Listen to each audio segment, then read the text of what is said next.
Bombay crasher पत्थर खदान में काम करते समय मजदूर एलएनटी मशीन से घायल, इलाज के दौरान मौत। लगातार हो रही मौतों के बाद प्रशासन खामोश, ग्रामीणों ने लगाए सेटिंग के आरोप। छतरपुर जिले के प्रकाश बमहौरी थाना क्षेत्र के मुढ़हरा गांव का मामला 26 फरवरी को मजदूर दीपांशु यादव पहाड़ पर काम कर रहा था। तभी एलएनटी मशीन की बकेट सिर पर लगने से गंभीर रूप से घायल हो गया था। पहाड़ संचालक द्वारा बगैर सूचना दिए इलाज के लिए झांसी ले गए। झांसी से ग्वालियर रेफर किया गया। लड़के के पिता ने आरोप लगाए कि पुत्र गंभीर रूप से घायल होने के बाद मुझे किसी भी प्रकार की कोई सूचना नहीं दी गई और इलाज अच्छा न होने के कारण पुत्र की मौत हो गई। छतरपुर जिले की प्रकाश बमहौरी, घटहरी और बदौरा कला मंडी में लगभग हर महीने एक गरीब मजदूर की मौत का यह सिलसिला लगातार चल रहा है। न तो क्षेत्रीय जनप्रतिनिधि और न जिले में बैठे अधिकारियों तक इसकी कोई खबर है। क्रैशर संचालक एनजीटी के नियमों को ताक में रखकर धड़ल्ले से अपनी मनमानी कर रहे हैं और गरीब मजदूर काल के गाल में समाते जा रहे हैं। मध्य प्रदेश के मुख्यमंत्री एक तरफ तमाम मंचों से गरीबों के लिए बात करते हैं तो दूसरी तरफ छतरपुर जिले के आला अधिकारी अभी भी गहरी नींद में सो रहे हैं।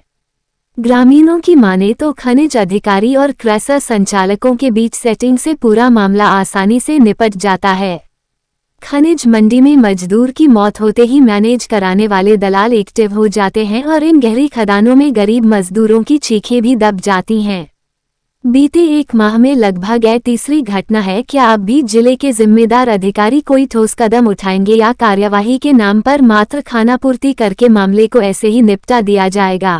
क्या नाम है भाई साहब और क्या आज घटना घटी हुई है, क्या है पूरा मामला बताएं। मेरा नाम अंशुल चंसोरिया है, मैं मुढ़हरा का हूँ। ये घटना ये है कि ये 26 तारीख को ये घटना हुई है, 26 फरवरी। ये बॉम्बे क्रैशर है कल्याण सिंह की, इसमें घटना हुई है। इन लोगों ने क्या किया, जैसी घटना हुई है किसी को जानकारी नहीं दी, ये सीधे लेके गए दीपांशु यादव को लेके यहाँ से निकल गए, गांव से निकल गए। जब गांव से निकलने के बाद इसकी गाड़ी में गए, इसने बताया कि जब साथ में नहीं कोई होगा तो हम आगे नहीं जाएंगे। तो इन लोगों ने बिना सूचना दिए ये महोबा लेगा, ना उनके पिताजी को, भाई को, किसी को नहीं बताया उन्हें। सीधा महोबा ले गए। महोबा के बाद इनका इलाज यहाँ भी जैसा भी इन्हें करवाया हो, हम लोगों को जानकारी नहीं है। इनके इलाज के दौरान इसके बाद कल दिनांक को कल ही ख़त्म हुआ है ना, कल दिनांक को ये ख़त्म हो गया प्रांशु यादव। तो कैसे खत्म हुआ है? ये कुछ लोग बताते हैं एलएनटी की चपेट से है, कुछ लोग कह रहे हैं पहाड़ के पास में पत्थर गिरने से है, और पहाड़ में कोई सुविधाएं नहीं है। जैसे वर्कर काम करते हैं, ना कोई हेलमेट है, ना कहीं कुछ। और 16 साल से भी 15-16 साल का है लड़का, ज़्यादा उम्र भी नहीं है उसकी। मैं बोल रहा हूँ, मेरा बच्चा कल्याण सिंह की पहाड़ में काम करने गया था, काम करता रहा है, वो गिर गया है। हमको कोई सूचना नहीं दी, महोबा ले गए हैं। दूसरे दिन हमको सूचना दी गई है, फिर हम वहाँ गए हैं, वहाँ से झांसी ले गए हैं। झांसी में इलाज करवाते रहे लोकल फोकल। बच्चा का जब इलाज नहीं सही हुआ, गंभीर चोट थी, तो जब वहाँ से झांसी से रेफ़र कर दिया ग्वालियर को। ग्वालियर में इलाज चलता रहा, कोई इलाज नहीं ठिकाने का हुआ, वहाँ बच्चे की मौत हो गई झांसी में, ग्वालियर में। हमारा नाम है राजेश, छोटा भाई है प्रांशु। क्या हुआ है? उसका कुछ मालूम नहीं चल रहा है क्या हुआ है। खदान में गया था आज शाम को, सुबह हमें सूचना मिली थी, वही 6 बजे महोबा में ले गए थे। बताया नहीं हमें कि क्या हुआ, वहाँ देखा तो हालत बहुत ख़राब।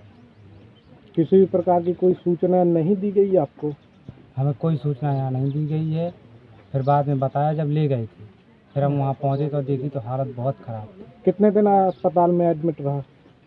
महोबा में तो तुरंत रेफ़र कर दिया था झांसी के लिए।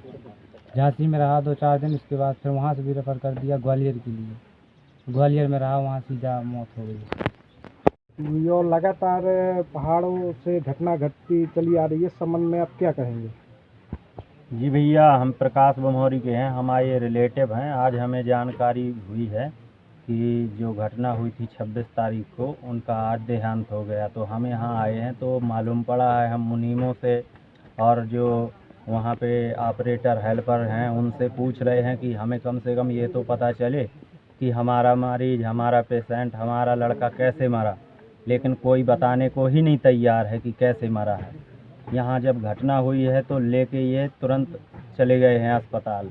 हमें यहाँ शाम पे घर में जानकारी मिली हुई है कि हमारे रिश्तेदारों को कि तुम्हारे लड़के का एक्सीडेंट हो गया है, तभी ये लोग पहुँचे हैं महोबा में। आज 8-10 दिन बाद ख़त्म हो गया है। परिजन द्वारा बताया गया कि उपचार अच्छे तरीके से न करने के कारण ये हादसा हुआ। उपचार जैसा हुआ हो उसकी जानकारी तो नहीं है, घर वाले बता सकते हैं, लेकिन असल दिक्कत ये है आज हम जो यथास्थिति यहाँ पे देख रहे हैं कि कोई ये बताने को तैयार नहीं है कि ये घटना कैसे हुई, मरा तो कैसे मरा, एक्सीडेंट हुआ तो कैसे हुआ, ट्रक ने मारा कि LNT के बॉकेट ने मारा, ये कुछ भी कोई बताने को तैयार नहीं है। और बस आए हैं, कह रहे हैं जला दो जला दो। ना तो कोई परिजनों को ऐसा है कि कोई सहायता राशि दी जाए जिससे आर्थिक मदद हो घर वालों की, तो वो भी नहीं। अपनी दमंगई में एकदम कह रहे हैं जला दो जला दो। पुलिस प्रशासन का इस मामले में क्या कहना है? पुलिस प्रशासन को हम गए थे थाने में, तो हमने कहा तो उन्होंने बोला कि इसकी FRI पोस्टमार्टम हो चुका है, वहाँ से जो कॉपी आएगी तब हम कुछ करेंगे। अगर हमें पहले सूचना दी होती तो हम ज़रूर जाके सामने बैठते, लेकिन वो हमारे पास जब पोस्टमार्टम की रिपोर्ट आएगी तो हम ज़रूर करेंगे।